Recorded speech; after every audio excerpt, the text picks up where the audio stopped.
Good morning. Welcome to the White House. Please bow your heads for a prayer. The Lord bless you and keep you.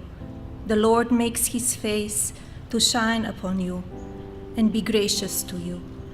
The Lord lift up his countenance upon you and give you peace. Amen. Mr. President? Thank you very much, Annie. Thank you. You're going to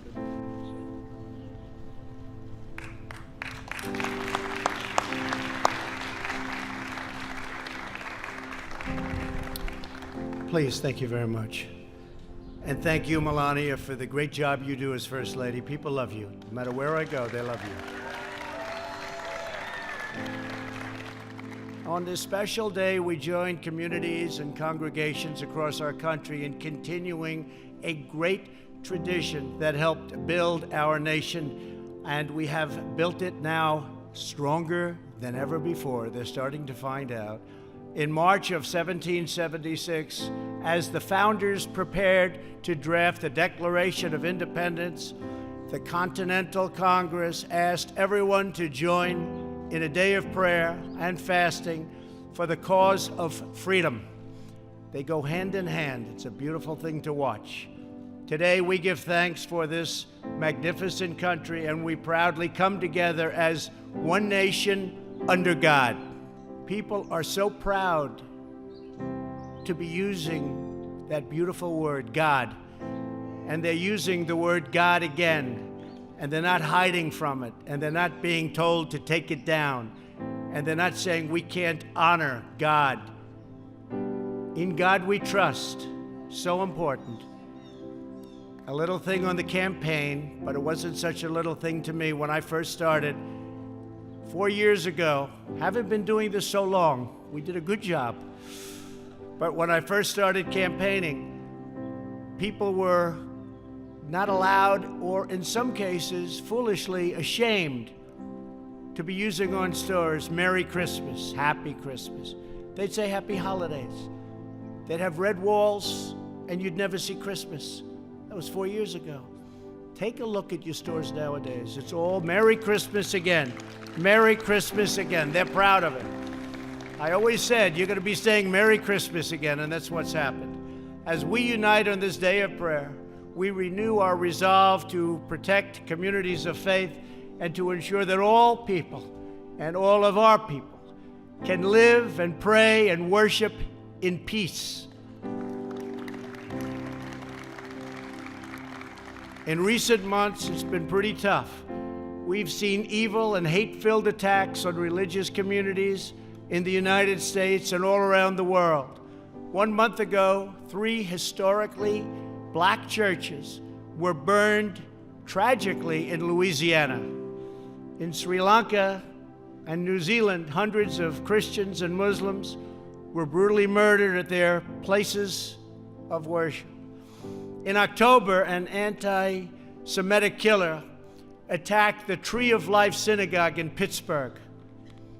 That was a horrible event. The First Lady and I went to see that. Was not even believable. And last week, a gunman opened fire at a synagogue in Poway, California, while Jewish families celebrated the last day of Passover. We mourn for the loss of one extraordinary member of that congregation, Lori Gilbert Kay, who stood in front of the shooter and gave her life to protect her rabbi, an incredible man, an incredible person.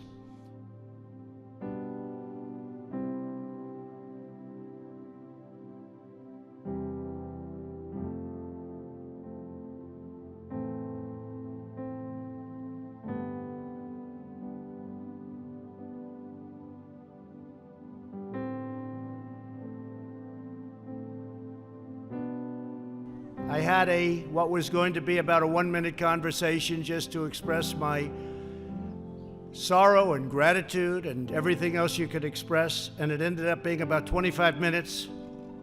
And it was he's a very warm, incredible man. Yisrael Goldstein, Rabbi. And I'll tell you, it wasn't in the schedule, but Rabbi, I'd love to bring you up because there was nobody that expressed the horror and the beauty of what you represent better than you did. And I very much appreciate it, Rabbi. I know you're here with your son and your brother. I very much appreciate it. Please come up and say a few words.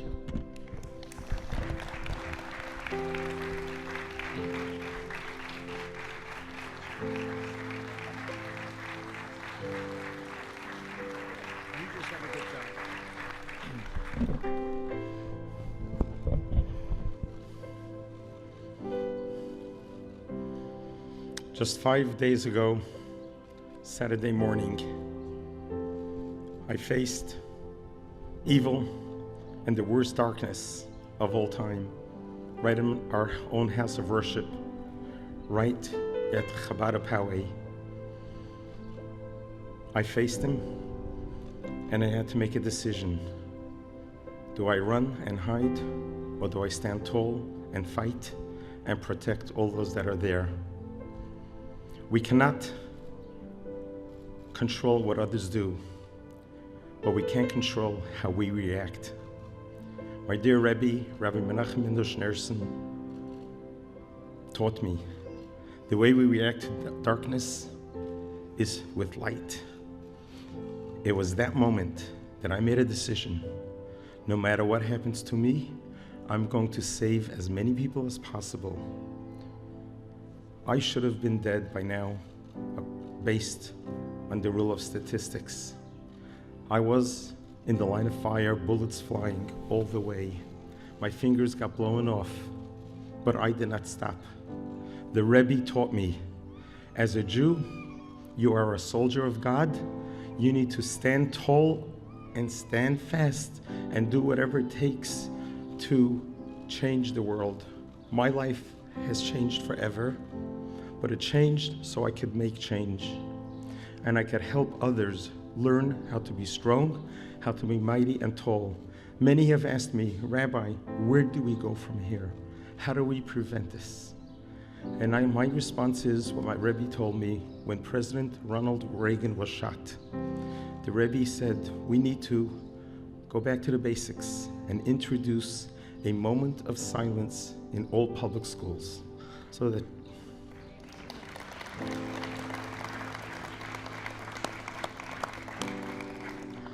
children from early childhood on could recognize that there's more good to the world, that they are valuable, that there is accountability, and every human being is created in God's image.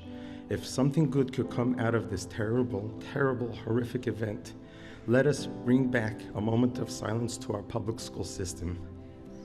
I also want to thank the United States of America.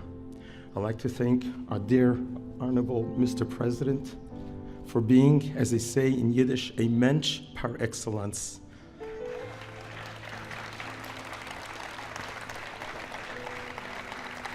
Mr. President, when you called me, I was at home weeping.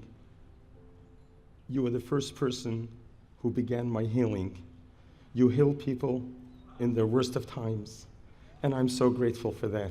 So beautiful. That's so beautiful. Thank You have helped me bring great honor to Mrs. Lori Kay of blessed memory, a 60-year-old dear friend of our congregation. I've known her for 25 years, a staunch volunteer. She works for the Friendship Circle, an organization that helps children with special needs. This year, on June 2nd, we're doing a march in her memory to show that nothing is going to stop us. We're going to march with victory, and you helped us bring Lori Kay great honor. And God bless you, and God bless America. you, Rabbi. That's so beautiful. Thank you very much. You said this is my greatest moment in life, to go from darkness to the White House, right? That's great. Beautiful. Thank you very much, Rabbi. I appreciate it. Anything we can do, you know that. And truly, your courage and your grace and devotion touches every heart and soul in America. We're blessed by having you and your family here with us today. Thank you, Rabbi, and please give our regards to everybody. It was a tough period of time. We will fight with all our strength and everything that we have in our bodies to defeat anti-Semitism, to end the attacks on the Jewish people, and to conquer all forms of persecution, intolerance, and hate. You know that. You know that, Rabbi. Every citizen has the absolute right to live according to the teachings of their faith and the convictions of their heart. This is the bedrock of American life.